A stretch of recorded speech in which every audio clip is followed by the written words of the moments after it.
All right, Cash Color Canvas Podcast, a high level of conversation. We're on LiveHipHopDaily.tv, and I got my guest with me, Brandon Terrell. Brandon, how you doing today, man? Oh, hey, I'm great, man. Thanks for having me, bro. No doubt, appreciate you, man. You know what? I feel a type of way. When I first heard your name, it was through Rolling Out, and I remember reading it, and I saw you, and I saw Dr. Hodge, and I was like, how dare they?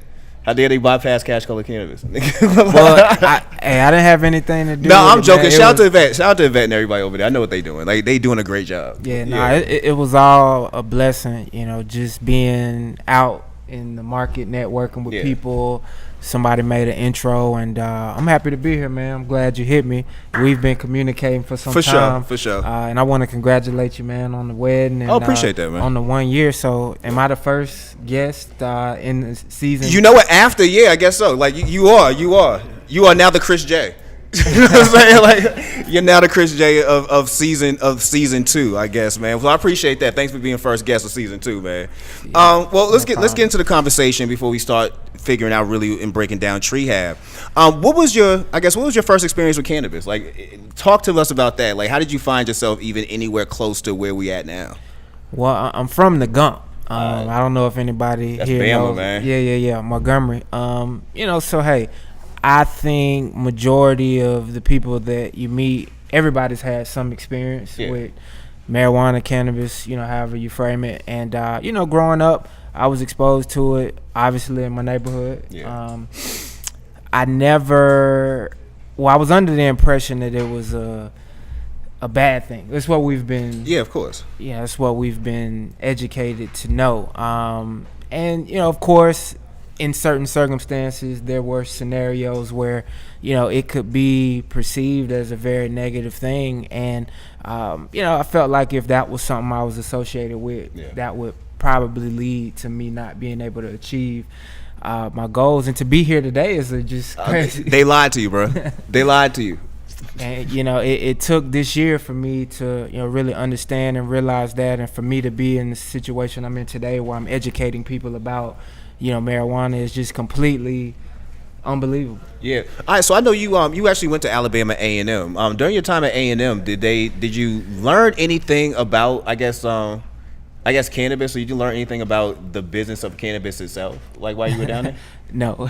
I didn't think so. You know what I mean? Like, that's weird to me that we have agricultural and manufacturing HBCUs, right, and none of them teach anything about cannabis right now. Yeah, it wasn't until recently that became like a question that someone posed, like, hey, you went to agriculture mechanical, is that why you are in this? And it's interesting today that you see Southern University and other schools, Florida A&M, adopting the opportunity to be a part of this, which I think is huge. But A&M, not the business I'm in today. There was another side of the business. That's what's up. Do you ever foresee a time when we will see actual HBCUs teach more about the cannabis industry and teach more about the plant itself, whether it be how to grow the plant or how to grow your business? I do believe there will be an opportunity there from a cultivation perspective. Okay. I think that there will be opportunities for programs to, educate people about, what happens. And I think that is the initiative at Southern, where they have a program dedicated to research and cultivation. So, I think we control that narrative, right? Oh, we can. Bro, I believe that wholeheartedly, that we control this new narrative. Like, that's not a question. Yeah, I get questions about, do you ever think this will happen? And, I hear the word they a lot. It's like, it's we. It's us. Like, we control, like, what's happening in more progressive markets isn't a random, it's people who advocate and they want access, so they enforce their will. Yeah. All right, let's get into Treehab a little bit, man. Treehab is a huge venture for you. You know what I mean? Like as far as just looking at the scope of how big it actually could be if everything goes exactly according to plan. But was this the first time that you tried to start or try to launch a startup, or are you a serial entrepreneur? Yeah, I failed a lot. I failed a few times, but I worked for a company in Charlotte, the NASCAR Technical Institute. Shout out to Charlotte College. John C. Smith University. You already know I do. I come. I spent 7 years in Charlotte. It's a city that I think kind of molded me in a sense. I spent majority of my young adult life there, so I had a really good time. But Charlotte being in an entrepreneurial ecosystem, I felt like I had the resources to get out there and start my own business. Yeah. I thought it would be a little bit easier than what it actually is.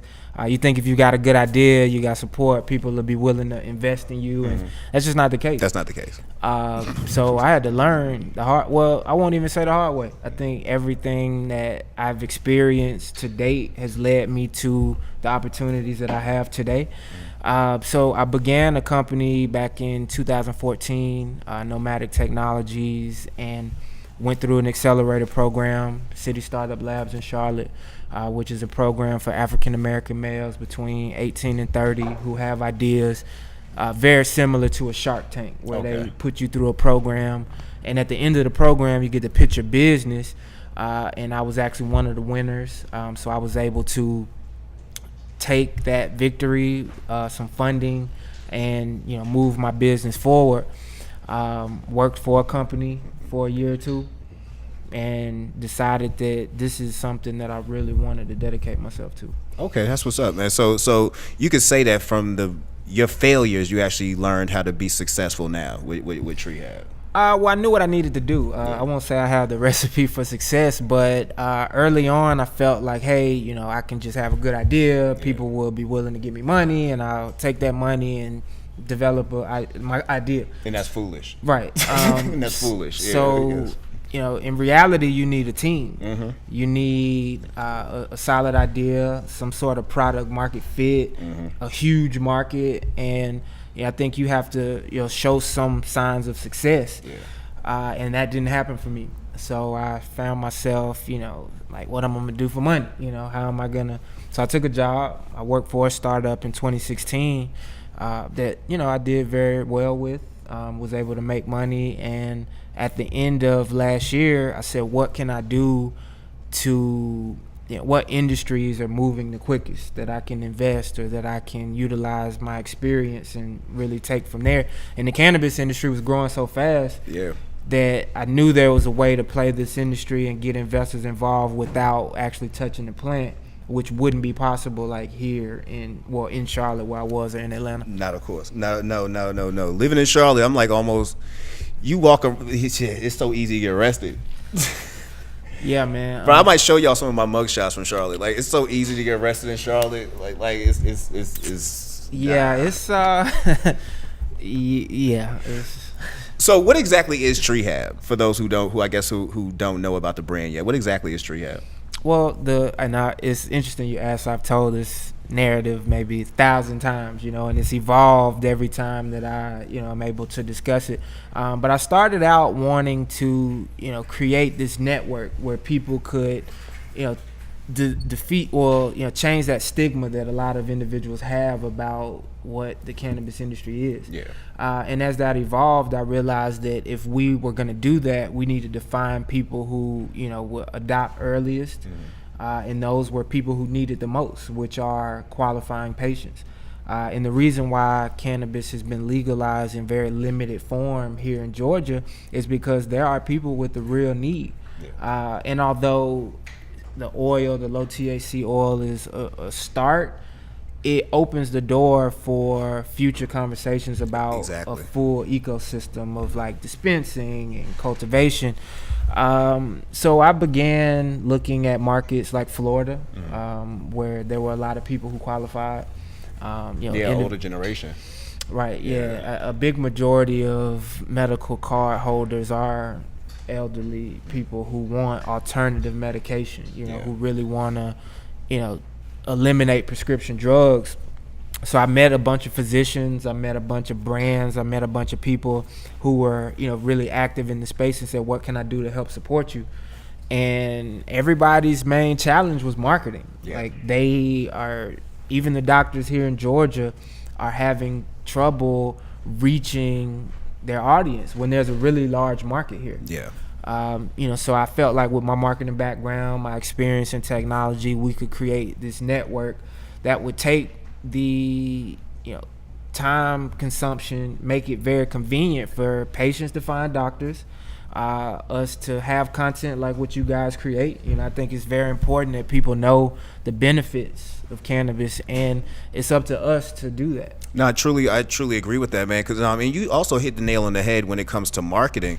It's so hard to actually market when it comes to cannabis because people don't really know who the market is. You know what I'm saying? You just know that some people take it medically, some people take it recreationally. Yeah. Other than that, it's kind of hard to make like if you was doing market research, it's kind of hard to put somebody in a box of what a consumer is. You know what I mean? So that's a huge thing. You know what I mean? Trying to figure out how to even tackle what you would call your audience. Yeah, so the legal cannabis industry is extremely new. I think we all know, and we can be very transparent about the conversation, that a lot of people smoke weed. Yeah. However you get it, however you go about doing it, that's one thing. But when it comes to now people becoming more conscious about how they consume cannabis, for me, I know that there are people who need specific strands for their specific ailment, and it's about accountability. People think like, okay, I've got this issue, I'm gonna smoke weed because I know it'll help. I mean, there are real products out there that are developed and grown to treat what issue you have, and oftentimes some products react negatively to people. So in order for us to really develop an ecosystem that will support people and give them the transparency, that's what Treehab is about, is starting that conversation. Okay. Really trying to get away from like, people who smoke weed are very bad people. I've met high-level individuals, investors, people who really understand the potential of this industry, and they themselves know that there is a huge need, and I'm really playing on that opportunity. That's what's up, man. All right, what were some of the hurdles you faced creating Treehab, as far as like getting the brand actually developed? Like, what were some of the biggest hurdles you had to jump over? Well, I started in Charlotte. That's a hurdle. I'll tell you for a fact, that's a hurdle. Yeah, so I went to LA in January and spent a couple weeks, and then I went over to Denver and just saw how big the market was there, and like these high-end brands that are sold in stores, like dispensaries, and thought, why is that not available in the markets that I'm familiar with, like the South, where, of course, there's a huge opportunity here. Hurdles, I think it's been very inclusive in terms of I haven't experienced much challenge. Payment processing, banking, things of that nature. Yeah. I think from investors, like I'm actually raising venture capital, so a lot of these big venture funds have limited partners. So they have to like hear my pitch, and then they have to go and report to their limited partners. And these people are like, "Oh, I don't believe in marijuana. I'm not gonna touch the space." Yeah.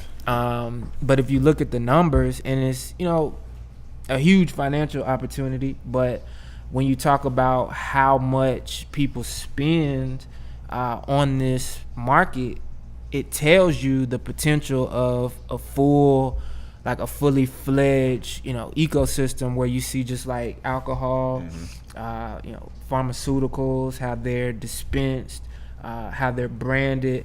I think we have to, again, start that narrative today, and it's up to people who are willing to step out there and put, their name out. Like you, man, I'm sure, when you tell people what you do, like, oh, that's low level, Look, the crazy thing about this industry right now that we see, there's a lot of people who do want to invest, but it's hard for you to put your finger on what to invest. And I look at it more primarily because people look at it. I look at it from a perspective that people, when you think of the weed industry, you think of weed itself. So most people think of selling weed, which takes you back to a dispensary, which takes you back to I want to grow a strain. Those things involve laws and politicians, and those things swap out a lot. The thing that would be valuable to me if somebody was trying to invest would be a Treehab, or would be something media-wise that's not going to be dictated by laws, but still can cater to these people who are going to be existing anyway. You know what I'm saying? Like, that would be the wisest thing to do. I agree. But people love being flashy.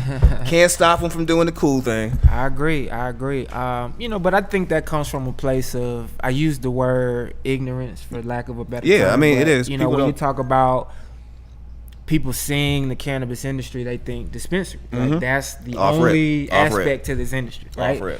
And I get a lot of that. I know we talked a little bit about that, but I think we have to evolve from the dispensary aspect, because if that was the case, why wouldn't people just open a liquor store? Like, why don't you think of it in that sense? because more people drink. Yeah, exactly. And it's not like that hasn't been in your face for decades. Right. You should have known the laws and stuff to jump through to get that. Right. It's not that simple. Right. So having a dispensary is very heavily regulated. Mm-hmm. It takes a huge amount of capital, which not counting anybody's pockets, but I don't know, people have opportunities like that where you have $5 to $10 million liquid to purchase property, and then you have to cultivate. I think very few people realize that. Like, if I set up a dispensary, people will provide me with weed. No, it's a process, And shout out to Raph Hollingsworth and the Hollingsworth family, man. It's a process, man. Like, you gotta, like you say, you gotta have a place to grow. All these things take place in you just having a dispensary.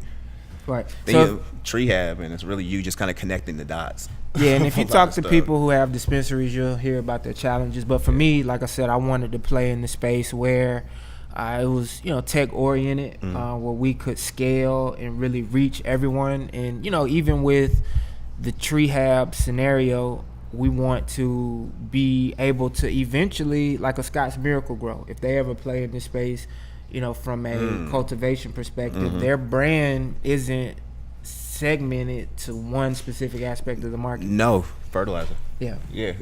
That's what's up, man. All right, so the South is opening up slowly. And Florida was a big piece of that opening up. You know what I mean? When they decided to go full on medical in the state, that was a big part of that. But it's still the South. You know what I'm saying? Like, have you thought about that as you're putting together Treehab? That at the end of the day, I'm still doing this in the South, which makes it kind of hard to do anything. Right. Well, it's definitely a long-term plan. Yeah. But I go back to my statement that it's up to us. Like, I literally feel 5 to 10 calls a day from people that I introduce to Treehab, connecting with physicians, and I'm doing that purposely so that I can speak to customers in this audience. Like, I want to know what their problems are. Yeah. And I talk to people who are experiencing challenges getting their medication, in a sense. Like, what if that was us, the equivalent of back pain, we were unable to get what best supported our ailment? And more people, like I mentioned, are becoming extremely informed about the way they eat, what they're consuming, and cannabis is no different. So in a sense, I felt that it would take time, but the market is growing pretty rapidly. The demand is there. Like in Florida, you've got people coming out in the masses like, hey, we're not getting access to the things we voted for. The other side of that, I mean, even if you're following like what's happening in the politics with the state of Alabama for the state senate, it just goes to show how you may have a cause, but people won't rally around it to change the legislation. And I think that's where people have to begin, especially in these southern states. Yeah. What's it harder to do, find patients or find doctors? Well, the physicians, there are a number that have been certified state to state. We in most markets know who they are. For some reason, they may not be as open to sharing or marketing their services because they have other aspects of the business than writing recommendation. But we've got a pretty open network in terms of who we deal with in Florida, Georgia. But the patient, I wouldn't say it's more challenging to find them because they actually seek us oftentimes. Yeah. It's just about providing them with the best information, and that's where the physician-patient relationship goes hand in hand. Gotcha. Have you had a chance to work with Dr. Hodge? Yeah, I spend a lot of time with Doc. It's a good personal friend. Like, we keep in contact, and he's very good about providing content. His energy, man, just you met with him, right? Bruh, look, when I say like Dr. Hodge, his office is almost like it's like going to the Wizard of Oz. Like the stuff outside. The minute you open the door, though, it's like you about to walk into a whole different world of doctordom, or a medical industry. You know what I'm saying? Because Dr. Hodge gets down on a whole different level, but he definitely helps people. Yeah, he's very passionate about the space, and he's definitely the type of person that you want to have in your network because his passion just motivates you to want to be more supportive. Definitely, and it's authentic. Right. Definitely, it's authentic. And he helps more people than he would see them as more of a customer. It's like a relationship, and I think that's how more physicians should be. Got it. 2018, what's it gonna look like for Treehab? Well, we're expanding. We're doing dispensary management in Maryland right now. Really? That's a big move, because I know, again, Maryland is not playing when it comes to getting people of color involved. Yeah. So Maryland, they not playing them games with y'all. Yeah, Maryland is opening close to 100 dispensaries now. We'll start at December 1st into January. So around the top of the year, there'll be over 100 dispensaries open in Maryland. Shout out to Eugene Monroe. I know he's one of them. He's the owner of one of the dispensaries that popped up. Yeah, I follow him. It's an interesting story. I lived in Jacksonville for a short period of time. My dad lives there, and we're big Jaguar fans. Eugene Monroe played for the Jags. And,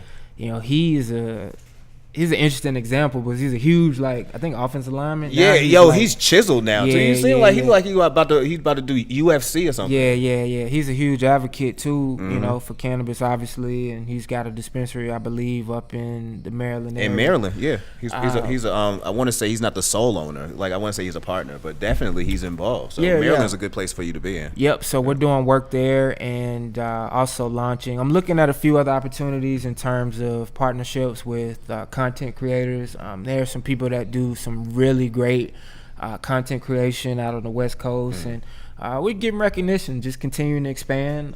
We want to continue to advocate because Georgia's got cultivation and dispensing coming up. We want to encourage people here in this market to let's get a complete ecosystem. We've got the technology, we've got the bandwidth on every end, and you've got people here in this community who are, looking for the opportunity and some great ideas. Yeah. Let's get that going, and it takes us to, all be on the same page in order to create that. Because I don't want to continue to hear people say that they. Son, what you mean, man? Like the they argument, dog. They don't exist. I feel like Khaled sometimes. Who is they? Right. Yeah, I actually was talking to a cat, man. He's like, I don't support the cannabis industry. They got it in California and Colorado, and they making all the money. Yeah. And I was like, bro, first of all, who is they? Exactly. It's we. The people have the same opportunity. It's different now. Of course, don't get me wrong. Like, if you're a convicted felon, they're making it very difficult for you to play in the space. Yeah. And not to necessarily say that's fair, but that has to be taken into consideration when we talk about. If you broke, you can't really get into this. Like, let's be for real. But like in any business on earth, you can figure out a way to flip something. Right. And it's really about you being a hustler, whether or not it's some real shit. Right. You know what I'm saying? Because for real, like, if you didn't have the bread, if you was a felon, you still can create a Treehab.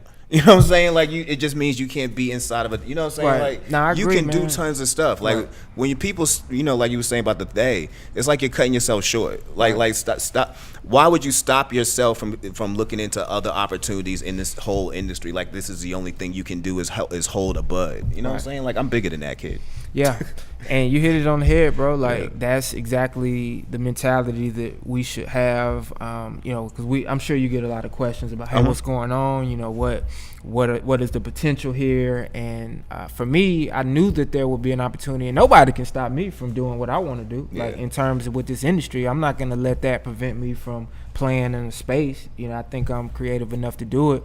But I'm gonna say this, and it's somewhat controversial, but I think the people who support the black market, and I would like your opinion on this. I think that prevents an inclusive ecosystem when we still have 1 foot in and 1 foot out. You can't straddle the fence. You're right, but as you said about the black market or gray market, whatever you want to call it, that has to exist. You know what I mean? Because as you have this legal market, the legal market is already telling you that you can't participate. You know what I'm saying? Whether it be, on so many different ways, whether it be money-wise blocking you out, like you said about being on probation, that could be blocking you out. It could be just how they districting your neighborhood. You know what I'm saying? Like, this could be a building you wanted to buy, then tomorrow they redistrict it, and now it's something else. You know what I mean? There's so many levels as to why that black gray market is going to continue to exist. Even if they have a total legalization system across this country, you being totally legal like, do you know how many things are legal in America that black people still can't do? You know what I mean? Like, cross the street, buy Skittles with a hoodie on. You know what I'm saying? Like literally have a cop stop you and you tell the cop, I not only have my license, I also have a license to carry a weapon. Would you like to see that? Without you being killed and now being discussed whether you even have the right to live. So I feel like when you look in situations like that, legalization isn't necessarily going to change what's going on already in the black or gray market, because these people have already been thriving to support, like you say, the ecosystem of this inner city. They've been supporting this ecosystem before you knew this existed. You know what I mean? So I feel like I hear that conversation a lot, like, how can you knock this out? One, you can't knock that out. These people have been here, like Bransons of the world have been there before you knew that weed was something cool for you to do. You know what I mean? Like, I'm watching now, from film directors to people just waltzing into this industry bragging about never smoking. I'm looking like, you have the biggest fucking nerve. You are bragging about how I've never done this and I just decided to do this and I just got these people on camera. What kind of confidence do you have, woman? Right. You know what I'm saying? Where you know good and damn well people are being locked up as we speak. People got locked up after Kwanzaa passed the marijuana ordinance. And you are having this conversation about that, almost like, again, there is going to be a black market. There's going to be a gray market. It's going to exist whether they have this or not, because you people have been servicing these people. Now, I do feel like it's going to be eventually an issue. Like you say, you can't have 1 foot in and 1 foot out. If you fully want to be involved in something, you got to fully be involved. That takes another level of conversation. You're now talking politics. You're now talking media representation. You're talking about giving people reasons why they would want to participate in this system that has never been built for them. That's my opinion, though. That's a valid point. Yeah. Very Yeah, valid. that's my opinion, man. Like, you really are challenging people to get involved in a system that has never benefited them, and being shocked at you pulling up with seminars and charging people fucking $400 or $500 to come sit down and talk that they're not interested. Bruh, this system ain't built for us. Me and Danny sat there when Alan Peake passed his bill. We sat there when they turned in the petitions. I dare you, if I showed you that footage right now, I dare you, not including me and Danny, to even find a black person in that room. So that means laws get passed without you. By politicians who don't look like you. Oh, yeah. In a system that's not built for you. Quit trying to get us involved, not you, but just quit trying to get us to be like, yeah, let's just jump in this system. Bruh, this system ain't never worked for us. How about, like you said, let's build our own ecosystem at this point and then invite them to fuck with us. That's how you have to I approach fuck with the black market, long story short, man. Great market, man. I'm getting my pack from y'all tomorrow. To be completely honest. Yeah, that's live, bro. Yeah, but we do need representation on the legal side, whether it be medical or recreational. We totally need that. I'm not saying it shouldn't exist, but I'm saying also that gray area thing, it's going to be very hard for you to eliminate that. Like, even after Prohibition, man, there's still people who did bootleg moonshine. You know what I'm saying? Like, because you catered to a market that couldn't get that. Right. That market is going to exist even if you can't walk into a store and buy it. But dog, I totally appreciate you coming through tonight, man. It was a dope conversation. I anticipated the dope conversation. If somebody did want to get in touch with you, whether it was a patient, a doctor, anything like that, and they wanted to get involved with Treehab, how would they do that? Well, we have a website where individuals can find out a little bit more about what we're doing. It's Treehab, TREEHAB.co. And if you're looking at scheduling an appointment with a physician, or if you're wondering if you qualify, we also have a telephone number where individuals can just simply text. Okay. And we have a team that will reach out and, discuss the program, depending on where you live. So here in Georgia, Florida, and Maryland. So the number is 678-956-7913. You can text and get a response from a team member about setting up a call. On social media, Treehab CO is the name. Twitter, Facebook, Instagram. So we got the subscription service going. Yeah. So that'll be something people can patronize as well. So I'm excited, man. Atlanta's been great. I've been living here. Well, I've been through here all my life, but literally living here like 4 months, man. It's the best thing that's happened to me. Salute, man. Well, I appreciate you coming through tonight and kicking it with us. As always, subscribe to Cash Color Campus Podcast on SoundCloud, Apple Podcast, Stitcher, Play FM. Just search Cash Color Campus Podcast.